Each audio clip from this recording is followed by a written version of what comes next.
Stalin is still popular in many parts of Eastern Europe.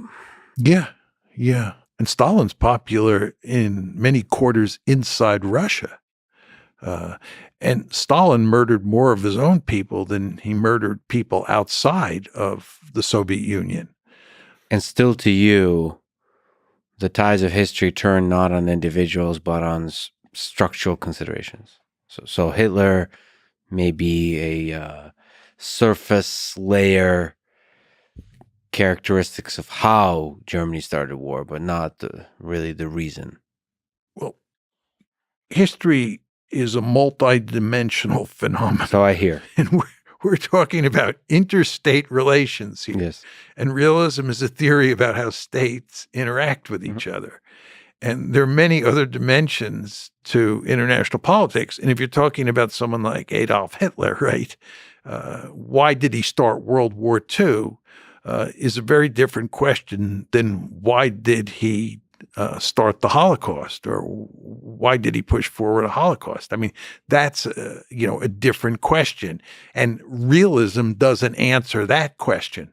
So I want to be very clear that I'm not someone who argues that realism answers every question about international politics, but it does answer what is one of the big, if not the biggest questions that IR scholars care about, which is what causes security competition and what causes great power war. Does offensive realism answer the question why Hitler attacked the Soviet Union? Yes. Because from a military strategy perspective, there's pros and cons to that decision. Pros and cons to every decision. The question is, did he think that he could win a quick and decisive victory? And he did. I mean, as did his generals. It's very interesting. I've spent a lot of time studying German decision-making in World War II. If you look at the German decision to invade Poland on September 1st, 1939, and you look at the German decision to invade France on May 10th, 1940, and then the Soviet Union on June 22nd, 1941. What you see is there was actually quite a bit of resistance to Hitler in 1938 at the time of Czechoslovakia, Munich. And there was also quite a bit of resistance in September 1939. Internally, or you mean? Internally, for sure. Yeah. People had doubts. They didn't think the Wehrmacht was ready. And given the fact that World War I had just ended about 20 years before, the thought of starting another European war was not especially attractive to lots of German policymakers, including military leaders. And then came France, 1940. In the run-up to May 10th, 1940, there was huge resistance in the German army to attacking France. But that was eventually eliminated because they came up with a clever plan, the Manstein Plan. If you look at the decision to invade the Soviet Union on June 22nd, 1941, which is the only case where they fail. They succeeded in France, they succeeded in Poland, they succeeded at Munich in 1938. Soviet Union is where they fail. There's hardly any resistance at all, right? Yeah. Well, and to say that they failed the Soviet Union, I mean, my grandfather fought, from the Soviet Union, there was a lot of successes early on. So there's poor military, I would say, strategic decisions along the way, but it was it caught Stalin off guard. Maybe you can correct me, but from my perspective, terrifyingly so, they could have been successful if certain different decisions were made from a military perspective. Yeah, I've always had the sense they came terrifyingly close to winning. Yeah. You could make the opposite argument that they were doomed, but I'm not terribly comfortable making that argument. I think the Wehrmacht by the summer of 1941 was a finely tuned instrument for war. And the Red Army was in quite terrible shape. Stalin had purged the officer corps. They had performed poorly in Finland, and There were all sorts of reasons to think that they were no match for the Wehrmacht. And if you look at what happened in the initial stages of the conflict, that proved to be the case.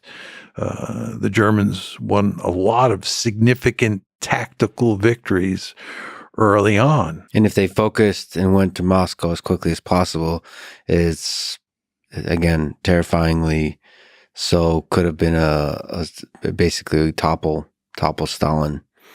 And one thing that's possible. That's possible. Fortunately, we're not going to run the experiment again, but one could argue that had they concentrated, as the generals wanted to do, in going straight for Moscow, that they would have won.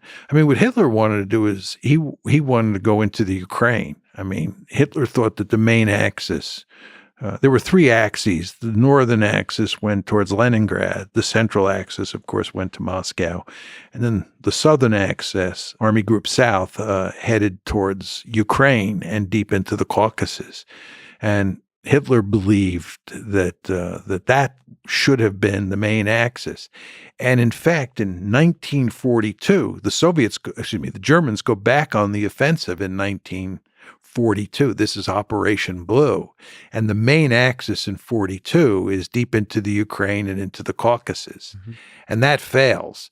But one could argue that had they done that in 41, had they not gone to Moscow, had they concentrated on going deep into Ukraine and into the Caucasus, they could have knocked the Soviets out that way. I'm not sure that in the end I believe that. I think in the end the Soviets would have won no matter what, but I'm not 100% sure of that.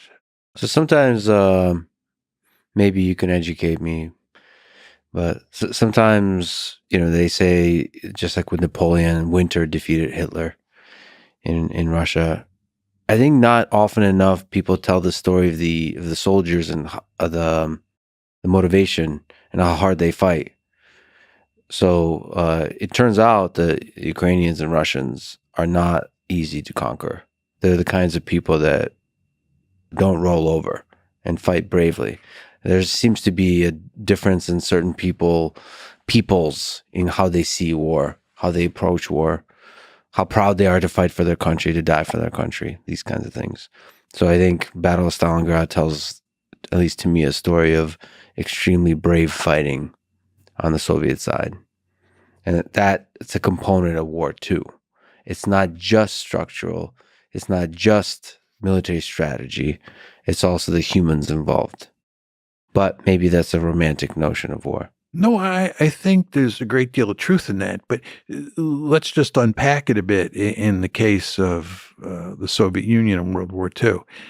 The counter-argument to that is that in World War I, the Russian army disintegrated. And if you look at what happened when Napoleon invaded in 1812, and you look at what happened in 1917, and then you look at what happened between 41 and 45, the Napoleon case looks a lot like the Hitler case, and it fits neatly with your argument.